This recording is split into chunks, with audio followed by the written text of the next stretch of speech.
नमस्कार छात्र। कक्षा 3 विषय हिंदी, इकाई नंबर 19 तोता। तोता यानी पोपट। आज हम तोते के बारे में सीखेंगे। ठीक है, चलो देखते हैं।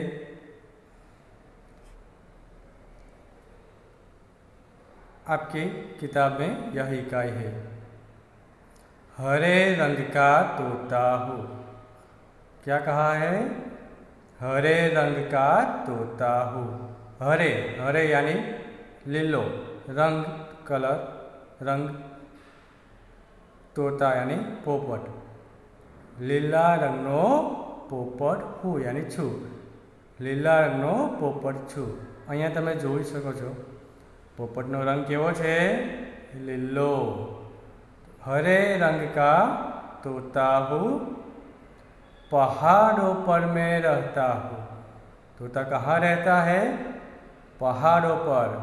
पहाड़, पहाड़ यानी पर्वत। पोपट पर्वत पर रहे छे। લીલા રંગનો પોપટ છે, પોપટ પર્વત પર રહે છે। सारे फल में खाता हूँ।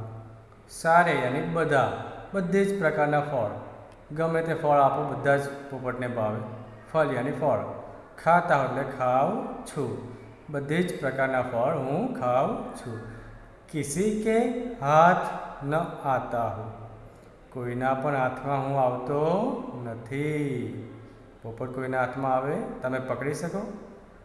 પોપટને પકડી શકો? ના, પોપટને આપણે પકડી શકતા નથી। તો અહીંયા પહેલી 4 લાઈનમાં આપણને શું કીધું? લીલા રંગનો પોપટ છું, પર્વત પર હું રહું છું, બધી જ પ્રકારના ફળ ખાઉં છું અને કોઈનાએ હાથમાં આવતો નથી। પોપટ બહુ ચાલાક હોય છે। આગળ જોઈએ। हरे रंग का तोता हूँ। हरे यानी लीलो, तोता यानी पोपट, हूँ यानी छू। લીલા રંગનો પોપટ છું, पेड़ों पर भी रहता हूँ। અહીંયા શું કર્યું હતું? પહાડો પર એટલે કે પર્વત પર।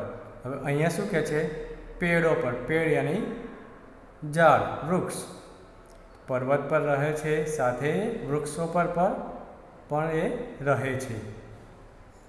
વૃક્ષ પર પણ હું રહું છું।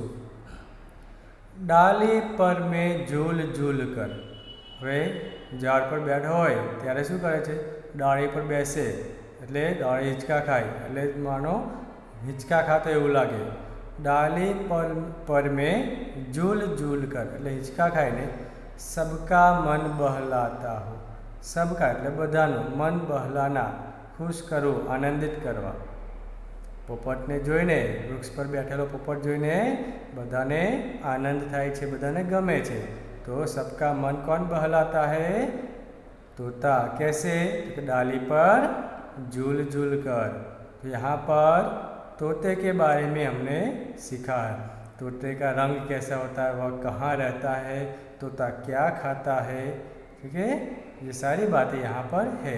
इसके अलावा चित्र के आधार पर भी आप लिख सकते हैं कि जो तोते के बारे में यहाँ पर नहीं कहा है, ऐसी बातें कौन सी है।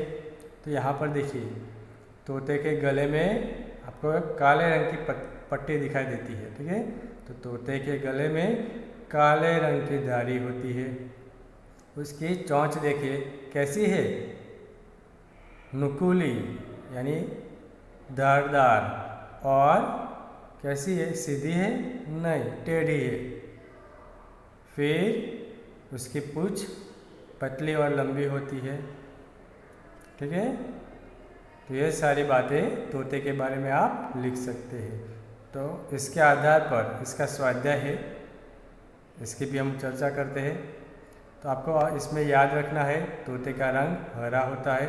तोता कहाँ रहता है? पहाड़ पर और पेड़ों पर भी रहता है। तोता क्या खाता है?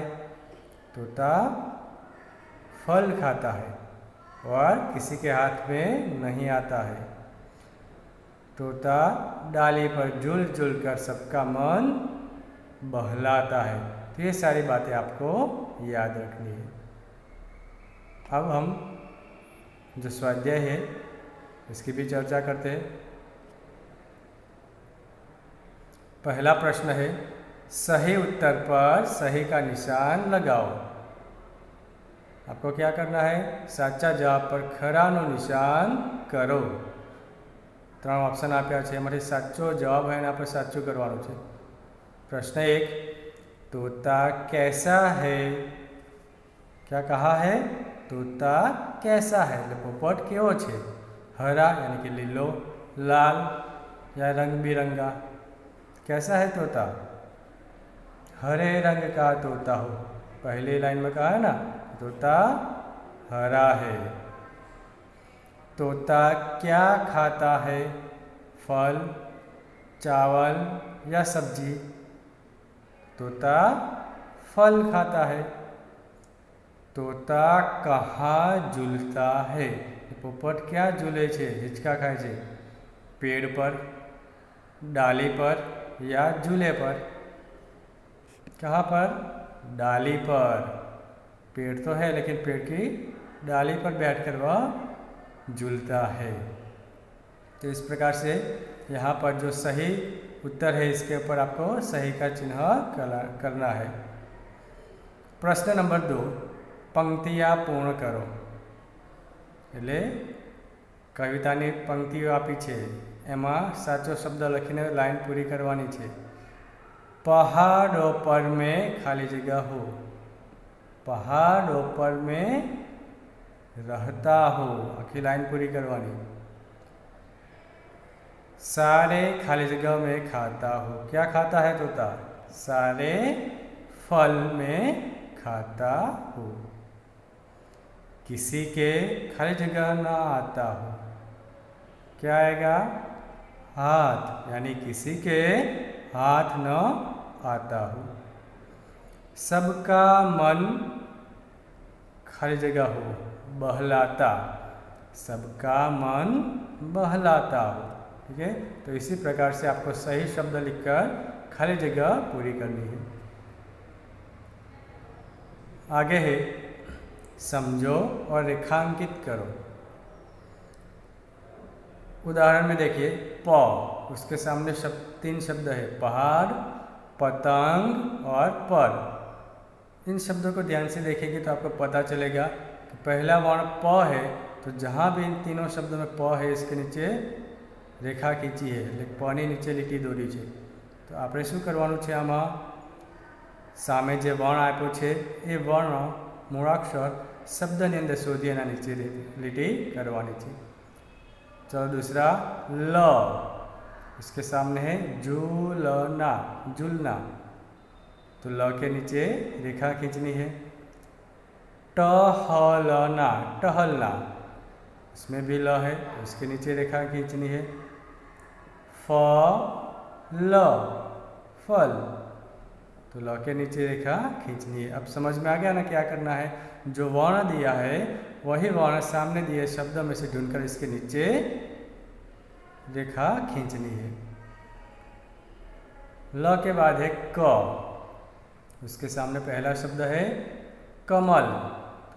क के नीचे नमक, इसमें भी क है। कल, तो क के नीचे, ठीक है। इसी प्रकार ब, ब के सामने है वजन, तो ब के नीचे रेखा खींचेंगे। भरना, उसमें भी ब है। नभ, नभ यानी गगन, ठीक है, तो इसके नीचे भी रेखा खींचनी है। तो इस तरह से जो वर्ण है इसे पहचान कर इसके नीचे रेखा खींचनी है। तो यहाँ पर हमने इकाई नंबर 19 तोते के बारे में अध्ययन किया, इनके स्वाध्याय की भी चर्चा की, ठीक है। तो आपको इसे तैयार करना है, पढ़ना है, ठीक है। ओके, धन्यवाद।